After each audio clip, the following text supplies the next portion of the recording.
अस्सलाम वालेकुम। क्या आपको फिस्चुला का मसला है?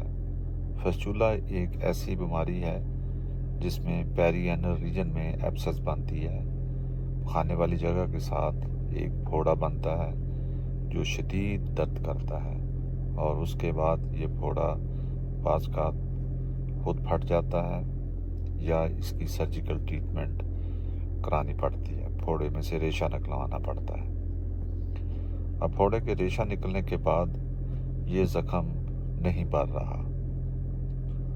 70% मरीज़ ऐसे होते हैं जिनमें ये ज़ख़म बाद में नहीं भरता, और ज़ख़म भरने के बाद एक छोटा सा सुराख पखाने के साथ रह जाता है, और उसमें से अक्सर कोई ना कोई रेशा निकलता रहता है, और ये टाइम प्रोसेस कई महीने कई साल चलता रहता है। और जब ये ठीक नहीं होता तो तब पता चलता है कि ये कोई कॉम्प्लिकेशन इस फोड़े की हो गई है। इसी कॉम्प्लिकेशन का नाम जो है वो फिस्चुला इन एनो है। इसमें ये वाला सुराख जो है इसका ताल्लुक अंदर पखाने के रास्ते के साथ कनेक्शन होता है, और वहाँ से रेशा आता रहता है और इधर निकलता रहता है। तो ये एक फिस्चुला है। ये एक बड़ी गंभीर किस्म की बीमारी है। इसके बार बार होने के बड़े चांसेस होते हैं। इसकी सर्जरी डिफ़िकल्ट होती है। अगर ये जल्दी इसको इलाज ना करा जाए तो इसकी जड़ें बन जाती हैं, और वो जड़ों की वजह से फिर इसकी ट्रीटमेंट और भी ज़्यादा मुश्किल हो जाती है। जब भी अभी आपको कोई फोड़ा पेरिएनल बने पखाने वाली जगह पे, उसका फ़ौरन इलाज करवाना चाहिए। और इसके ऊपर अगर फिस्चुला बन जाए तो उस फिस्चुला की ट्रीटमेंट भी किसी मुस्तनद डॉक्टर से करवानी चाहिए, क्योंकि ये फिस्चुला बार बार बनता है और इसकी इन्वेस्टिगेशन करानी ज़रूरी है। इसकी इन्वेस्टिगेशन में फिस्चुलोग्राम करवाते हैं, इसके अलावा एंडोएनल अल्ट्रासाउंड करवाते हैं, एमआरआई करवाते हैं। इन सारे प्रोसीजर के बाद इसका रोड मैप लेने के बाद इसका ऑपरेशन होना ज़रूरी होता है। अगर तो सिंपल स्टेट फिस्चुला हो तो उसमें आजकल जो है लेज़र ट्रीटमेंट की जा सकती है, वो कामयाब हो सकती है। लेकिन अगर ये कॉम्प्लिकेटेड या कम्प्लेक्स फिस्चुला हो जाए तो फिर लेज़र की ट्रीटमेंट समटाइम्स उतनी इफ़ेक्टिव नहीं होती।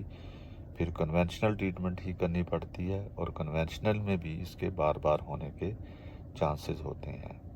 ये फिस्चुला की हाई वैरायटी है, लो वैरायटी है, कितना है, ये सारा जो है आपका सर्जन जो है वो इसकी असेसमेंट करने के बाद आपको पूरी इसकी ट्रीटमेंट बताएगा, और जिस तरीके से ट्रीटमेंट बताए उसको फॉलो करना चाहिए, क्योंकि ये बीमारी बार बार होने वाली है। इसमें कई फैक्टर्स हैं उसके बार बार होने के लिए। इन्फेक्शन परसिस्ट कर रही है, और या कोई इन्फेक्शन ऐसी है उसमें टीबी है या क्रोन डिजीज़ है या सिंपल इन्फेक्शन ही है जो कि इसको हील होने में मदद नहीं दे रही, या पेशेंट डायबिटिक है उसकी हीलिंग बड़ी पुअर है, तो या जो फिस्चुला किया है उसमें कोई ट्रैक्ट रह गया है। तो क्योंकि ट्रैक्ट के रहने के चांसेस होते हैं, तो इसलिए इसके दोबारा होने के चांसेस बहुत ज़्यादा होते हैं। तो अगर आपको आपके अजीज़ व अकारब में से किसी को मसला हो तो आप मेरे पास तशरीफ़ लाएं। मैं रोज़ाना हमीद लतीफ़ हॉस्पिटल में 6 बजे से लेके 8 बजे तक अवेलेबल हूँ, संडे के अलावा। इसके अलावा गुरकी ट्रस्ट टीचिंग हॉस्पिटल में मैं सुबह 9 बजे से लेके 1 बजे तक मंगल और जुमेरात को अवेलेबल हूँ। मेरा नाम प्रोफेसर डॉक्टर जाहिद महमूद है। मैं Lahore medical and dental college में प्रोफेसर ऑफ सर्जरी खिदमात अंजाम दे रहा हूँ। इसके अलावा गुरकी ट्रस्ट टीचिंग हॉस्पिटल में मैं बतौर प्रोफेसर ऑफ सर्जरी यूनिट को हेड कर रहा हूँ। बहुत शुक्रिया।